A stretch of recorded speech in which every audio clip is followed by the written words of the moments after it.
right, so we're going to get started with creating a Certiport account.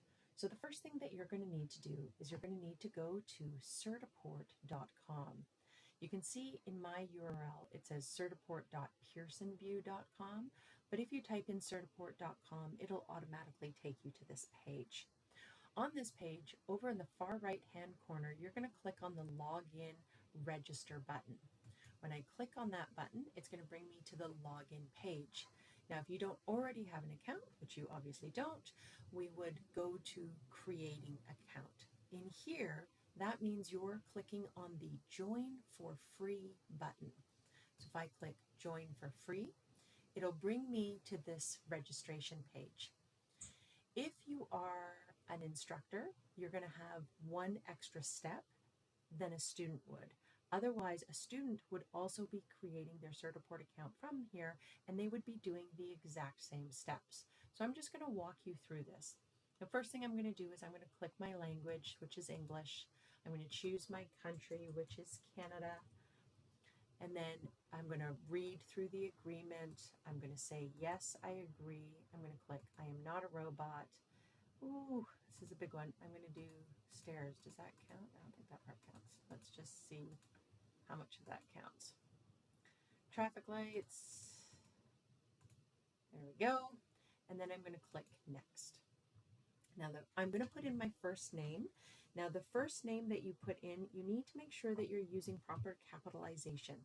That capitalization is what's going to show up on your certification if you pass, so your certificate.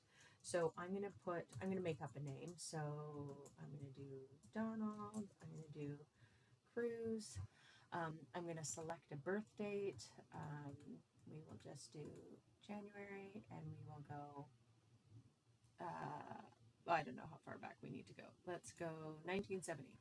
So we're going to choose a username. So I'm going to do donald.cruz@ccilearning.com. And now you're going to put in a password. So you're going to create whatever password it is that you want to use. Sorry, this will just take a second. There we go. Then you're going to select some security questions. So what town were you born in? I'm just going to choose our office. And interesting. I'm going to try doing both of them. Okay, so then I'm going to click on next. Did it let me? Account setup. No, I have to select a different question. All right, so we are going to choose that. And we're just going to put in our certification, our password, and then we'll do next. And here we would put in our email again. So I'm going to do the email that is fictitious that I just created. And I'm going to confirm this.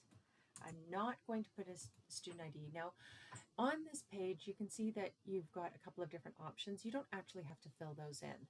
Now, when it comes to the address, the student is going to need an address to put in there.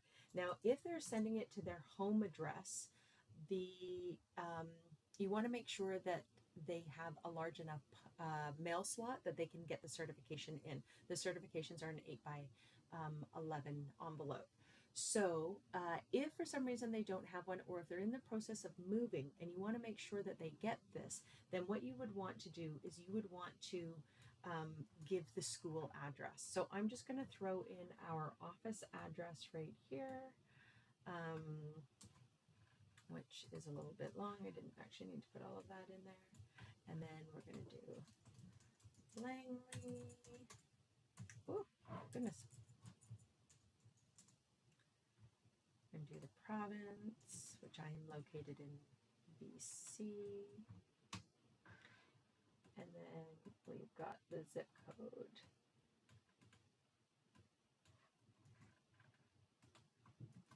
All right. And then it says, if you want to use an alternate address, you can. If you don't, if you're using the same address, you can say that's fine and click next. Now, Are you currently enrolled as a student part-time? If you are a student, you would say yes.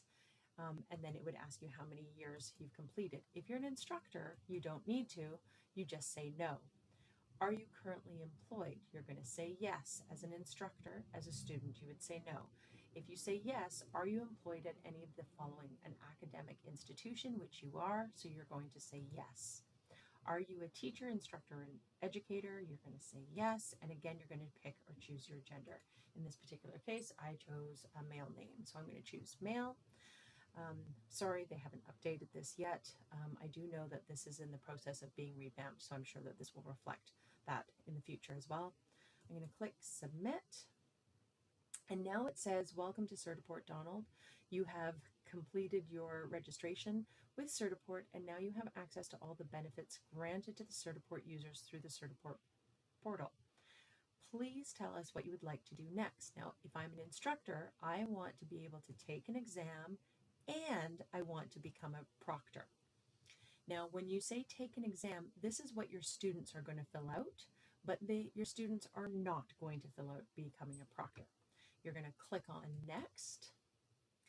And now in here, this is your program registration. So under choose a purpose, we've got a couple of different things we need to do. If you look on the left-hand side, it says program registration. And then after that, I'm going to have to accept the proctor agreement. So on this first page, that's this one right here, I'm going to accept the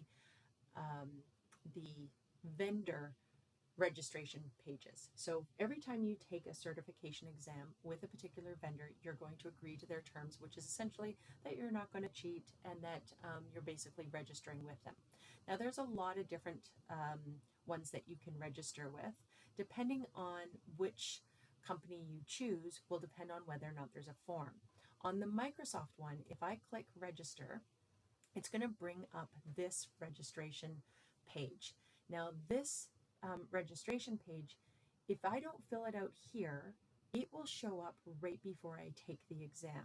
So I highly recommend that you get all of your students to fill out the Microsoft registration page. Once you do it once, you never have to do it again.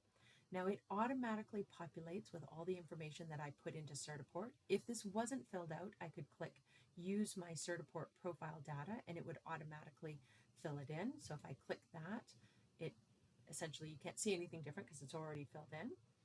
Then I come down to the bottom here. Now it says Microsoft may use the contact information I've provided to contact me regarding important security product or event information. That's up to you.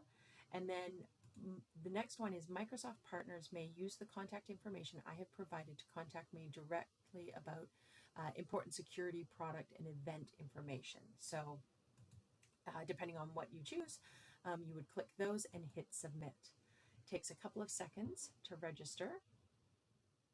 And once it does that, it's going to take us back to the registration page, which we're here right now. Ask me, do I want to save this password? I'm actually going to save it just so that I remember to do this later. And now I can register for the rest of them. Now, if I don't want to register, let me just actually do one more. I'm going to do Adobe. So if I click on Adobe, it says, here's my terms of use. Do I want to accept this? I'm going to hit submit, and that was it. So you can see that some are an actual registration page and some are just a quick button. So now that I've registered for everything that I want to, I'm going to click next down at the bottom. And now it's going to show me I'm on the second one, accept the proctor agreement. Now, in order to do this, I have to click on the button, view proctor agreement. I click on that, and it will bring up the proctor agreement, which I can read through. I can also download right here, or I could print to a printer right away. But you will have access to this agreement in your Certiport account at any time. So you don't have to download this if you don't want to.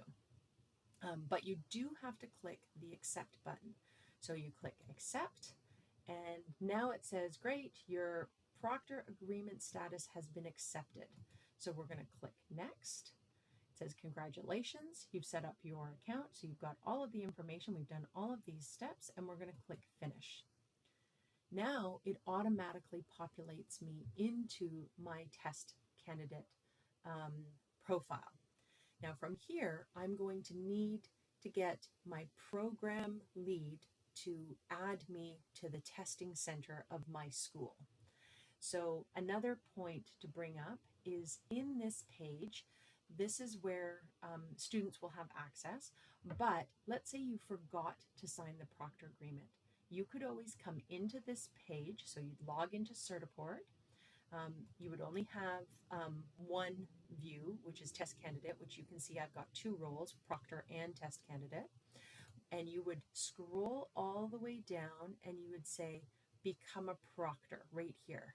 So if you click on this hyperlink, it will bring you right back to that page where it shows you your proctor agreement. Then you would click accept and it would automatically update the Certiport testing center at your school. It will automatically show that you are a proctor. There's a couple more features on this page. You'll be able to see your transcript on here. When a student has a transcript in here, they will also be able to authorize a viewer. If I click authorize a viewer, I can see that I've got my official transcript, which will only show me my passing certifications. Then I would click on authorize a viewer and I could email that particular transcript to anyone I like. So if I wanted to email that to a potential employer, I could. I'm going to close this right now. And then I'm going to go back to the My Certiport page. And down here is where you would see if you had passed any certifications.